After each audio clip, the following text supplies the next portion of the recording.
Hello everybody, welcome to BlueMarbleScience. Mr. Dunning, meet Mr. Kruger. Today we're going to talk about Nathan Oakley and Quantum Eraser and their fundamentalist beliefs. Recently Nathan and Huey went on Ranty Flat Earth's channel to offer their idea of a debunk to a presentation by Tim Osman on Earth Curve. They may regret doing that. Warning! This is a Code 1 stupid alert. Monitor and facial damage is imminent. Protect the children. As always, get out those oven mitts. Move the monitor back out of punching range. Gladys, are you ready? Well, let's light this dumpster fire and have some fun.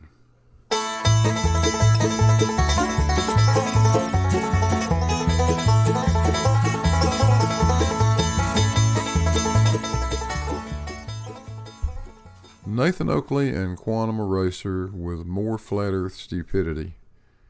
Imagine that. So first, Nathan and Huey are going to misunderstand the curve calculator one more time, and we're going to straighten it out for them one more time.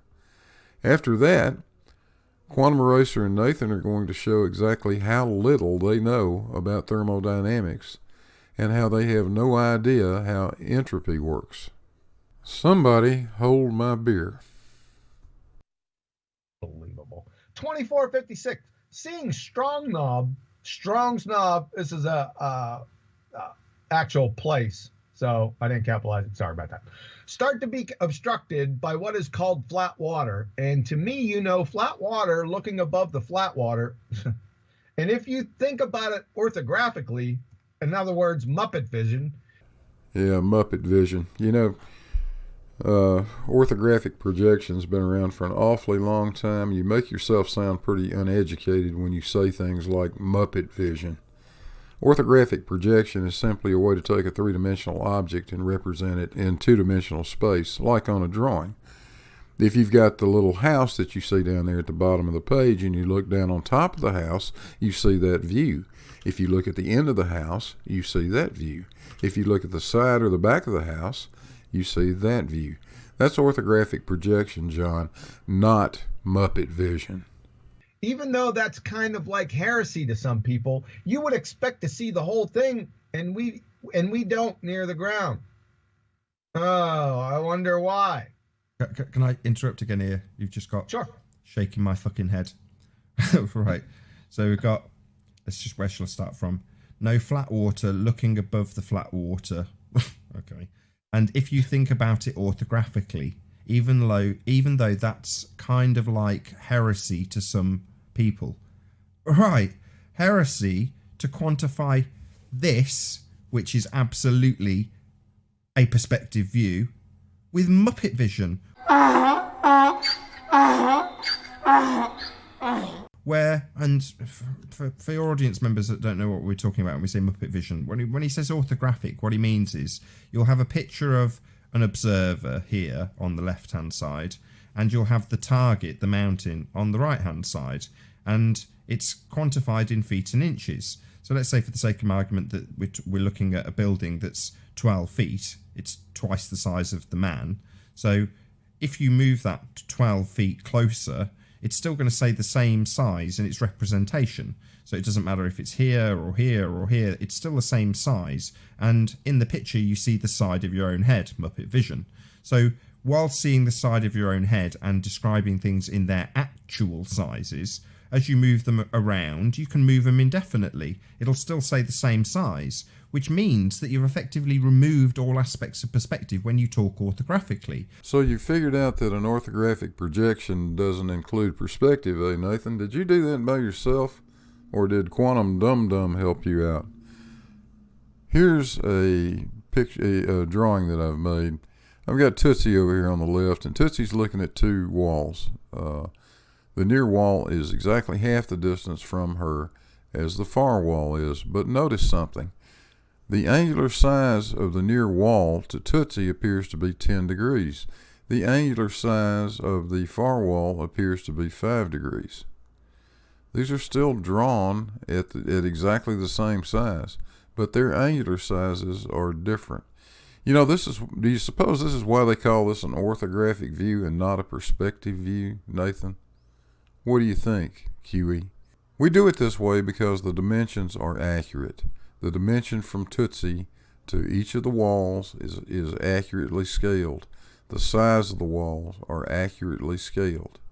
If we tried to include perspective somehow in an orthographic view, it's not orthographic anymore. It is a perspective view. This is the way it has to be done to do any type of analysis or trigonometry. You've got to use the orthographic projection. This shows you exactly what happens. If Tootsie's standing on a curved surface, she can't see the bottom of the wall because it is being blocked by the curvature of the earth. I don't know why you guys have such a problem with this. It's really pretty simple. We teach this to 14-year-old high school freshmen in mechanical drawing classes. What is the problem with you two guys? We can, of course, take Walter Bislin's calculator, and there's the picture that's very similar to the bottom picture I was just showing in AutoCAD. And we can put it in the flat earth mode, which we have done right here. And we can put in two objects. The first target, I've got the observer height, by the way, set at 25 feet. The distance to the first target is 6 miles, and the object is 50 feet tall. The distance to the second target is 12 miles. It's also 50 feet tall. 50 feet, 50 feet. If we move one of these things, let's move this one. You can see it's exactly half the height because it is twice the distance. Now, that's how perspective is taken into account.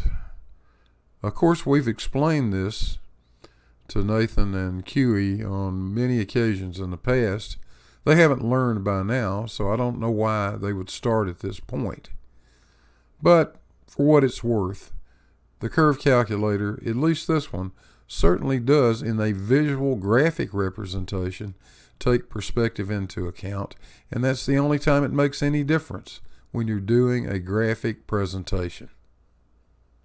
All right, let's move on to another topic which they also know absolutely nothing about. That is thermodynamics, and in particular the second law of thermodynamics.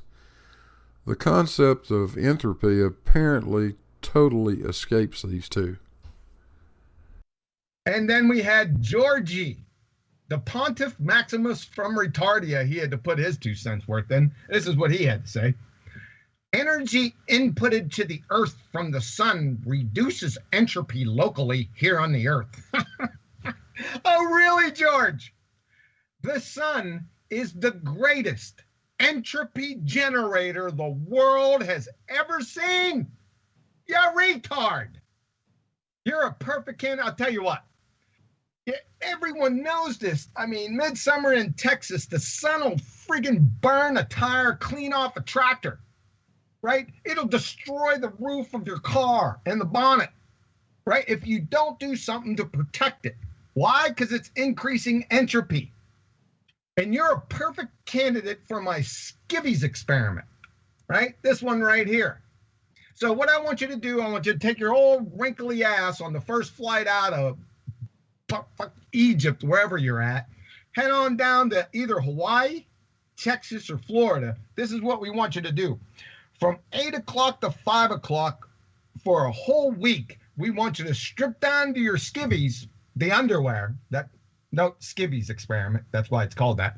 And we want you to lay out in the sun from 8 a.m. to 5 p.m. every day. Now, we don't want you to vapor lock, so we'll give you a little bit of food. We'll definitely have some water for you. So each day we want you to do that. Now, at the end of the week, we want you to tell us if your skin has increased or decreased in entropy. What do you guys think of my skivvies experiment? Well, I suppose it makes about as much sense as anything else you've said, QE. I don't want to bum, so I'm good. This is an old one, brother. This is from old-timey. This is from my evolution days. They hated that skivvies experiment, boy. But I couldn't bring it out to a better guy. Sorry, did you say that George had actually said that it decreases entropy? Reduces entropy? My God, George. My God. Oh boy, he just doesn't understand it. I'm not going to explain it to him. What you've undoubtedly already noticed is the fact that Quantum Eraser and Nathan Oakley are completely wrong. What George said is totally correct. Those two guys, Nathan and Quantum Eraser, don't understand thermodynamics in the first place, and they really don't understand entropy at all. The entropy of an object is simply a measure of the amount of energy that is unavailable to do work. What it does in thermodynamics really is describe the spreading of energy until it is evenly distributed. It's truly a measure of how organized or disorganized energy is in a system of atoms or molecules. Now, reading from this text, which comes from opentextbc.ca. How is it possible for a system to decrease its entropy? Well, energy transfer is necessary. If I pick up marbles that are scattered about a room and put them in a cup, my work has decreased the entropy of that system. If I gather iron ore from the ground and convert it into steel and build a bridge, my work has decreased the entropy of that system. Energy coming from the sun can decrease the entropy of local systems on Earth. That's exactly what George said. That is, and in thermodynamics we use the symbol S for entropy. The change in the system entropy is negative. But the overall entropy of the rest of the universe increases by a greater amount. That is, the change in entropy of the total environment is positive and greater in magnitude. So, the total change in entropy is greater than zero, and the second law of thermodynamics is not violated. It's just that simple. But these two knuckleheads want to make a joke out of it. They want to laugh at a correct statement and show their ignorance in the process. You fellas really need to back it up. Maybe go back to school and take a class, or at least get on the internet. You can find lectures on thermodynamics that will explain all this to you perfectly. I realize it's not all that simple. As I recall, I took 2 semesters of this stuff in college. It just takes a little bit of effort. But for God's sakes, stop making fun of people when they say things that are completely correct and you don't know any better. Well, I think that's about all the ignorance we need to endure on this one. Thanks ever so much, Nathan and Quantum Eraser, and whoever your cousin is there. And thanks for watching, folks. I hope you enjoyed it. If you did, don't forget to hit the like and subscribe buttons. They're down there in the corner. And we'll see you on the next one. Hey, Gladys, we're out of here.